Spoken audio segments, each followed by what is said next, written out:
85% जो कॉन्ट्रैक्ट का तरीक़ेकार है वो अब ह्यूमन से निकल गया है। अब वो सारा का सारा डेटाबेस होगा और उसके बाद 15% हैं जो सिलेक्शन कमेटी के पास होंगे। 85% जो है वो सारा का सारा परफॉर्मेंस बेस्ड सारी चीज़, और उसके अलावा क्राइटेरिया रख दिए गए हैं, ABCD सारे क्राइटेरिया हैं जो उस पर आपको पूरा उतरना ज़रूरी है, जिसमें आपको फिट होना ज़रूरी है, मेडिकल साइड से आपको डोमेस्टिक क्रिकेट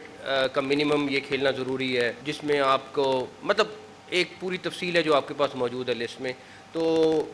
ये हम करने जा रहे हैं। एक ये बड़ा फ़ैसला था बिकॉज़ लोगों से लेके इसको इस तरह डेटा ड्रिवन करना, और आपको ये भी पता होगा, मेरा ख़्याल है कि अगर हम किसी वक्त में ये भी ब्रीफ़ करें कि हम डोमेस्टिक क्रिकेट में कितना ज़्यादा जो है वो डेटा को इन्वॉल्व कर रहे हैं, तो वो भी अगर आप ब्रीफ़ करें तो बहुत बेहतर होगा कि किस किस लेवल पे कहाँ कहाँ पे किस तरह लोगों के साथ ज़्यादती हो रही होती थी कि अब वो किसी के हाथ में ना नहीं रहा, वो डेटा ड्रिवन हो रहा है। मुझे काफ़ी उम्मीद है कि इससे ये सारा का सारा प्रोसेस ट्रांसपेरेंट होगा, किसी इंडिविजुअल्स के हाथ में नहीं रहेगा, और सबसे ज़्यादा ये बड़ी बात कि इस पे कोई एतराज़ नहीं कर सकता होगा कि जी मुझे आपने ये क्राइटेरिया क्यों दिया है और ये कैटेगरी क्यों दी है। ये हमें जैसे ही चेयरमैन साहब से उस दिन मिले तो एक उनकी गाइडलाइंस थी कि ये जो लोग बाहर बात करते हैं कि ये सिलेक्शन किस तरह से होती है, और प्लेयर्स भी जो अभी उन्होंने मेंशन भी किया कि हमेशा यही लड़ाई रहती थी। पिछले साल भी जब कॉन्ट्रैक्ट दे रहे थे तो उसके बाद प्लेयर्स की यही एक कंपटीशन होता है, क्यों दे दिया मुझे, डी क्यों दे दिया, और हमने इसको माना भी और एडमिट भी किया कि हम इसको बेहतर करना चाह रहे हैं, क्योंकि हम खुद भी सेटिस्फाई नहीं होते थे उससे। एट टाइम्स आप जो बात वो कर रहे हैं कि ह्यूमन, इसमें एट टाइम्स प्लेयर्स के साथ थोड़ी सी ज़्यादती भी हो जाती है। तो अब ये है कि इसमें एक एक चीज़ जो है उनकी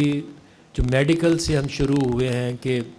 आपकी जो मेडिकल क्लियरेंस है, मेडिकल स्टैंडर्ड्स जो हैं, वो जवेद साहब आए हैं, वो उन्होंने इसके स्टैंडर्ड सेट किए हैं जो हम ग्रेजुअली इम्प्लीमेंट करेंगे, ना कि एकदम से ही हम एलीट लेवल से शुरू कर देंगे। जो भी आपकी क्रिकेट आप खेलते हैं, आप डोमेस्टिक में जो क्राइटेरिया है वो हमने अलहदा कर दिया। पहले ये हो रहा था कि जो टेस्ट प्लेयर है, क्योंकि 4-5 आपके टेस्ट होते हैं, ODI ज़्यादा होते हैं, उससे ज़्यादा तो T20 होते हैं, तो वो जो बैलेंस रखना था कॉन्ट्रैक्ट के अंदर, वो हमें मुश्किल आ रही थी। अब हमने जो प्लेयर्स के लिए इसमें अलाइनमेंट बड़ी अच्छी आ गई, क्योंकि जो टेस्ट क्रिकेट है इसको हम फील भी करते हैं कि हम थोड़ा सा पीछे रह गए, इसके ऊपर प्लेयर्स का फोकस होना बहुत ज़रूरी है। इससे प्लेयर को भी पता चलेगा कि मुझे अब किस फॉर्मेट में ज़्यादा मेहनत करनी है, और मैंने अगर प्रोग्रेस करनी है तो ये ज़रूरी नहीं है कि मैं फॉर्मेट छोड़ के टेस्ट से मैं T20 में चले जाऊं तो मुझे फाइनेंशियली को फ़ायदा होगा। इसी तरह जो ट्रैक्स हमने आज आपको वहाँ एक्सप्लेन भी किए हैं कि इसके A जो है वो टेस्ट क्रिकेट है, B जो है वो ODI क्रिकेट है, और C जो है वो T20 क्रिकेट है। अब इसमें आपको दो तरह के प्लेयर्स मिलेंगे जो टेस्ट भी खेलते हैं, ODI भी खेलते हैं, तो उसको हमने A-B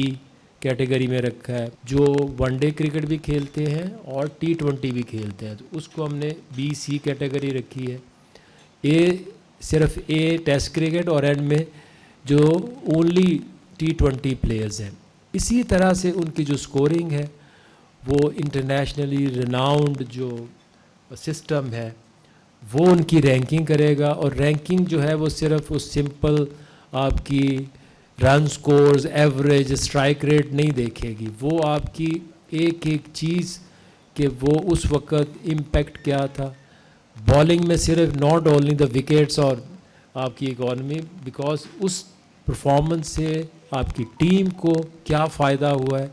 फोकस ये है कि आप प्लेयर्स को जो इंडिविजुअल परफॉर्मेंस से निकाल के आपने उनको लेके आना है मैच विनिंग परफॉर्मेंस में, जिसमें पाकिस्तान को फ़ायदा हो।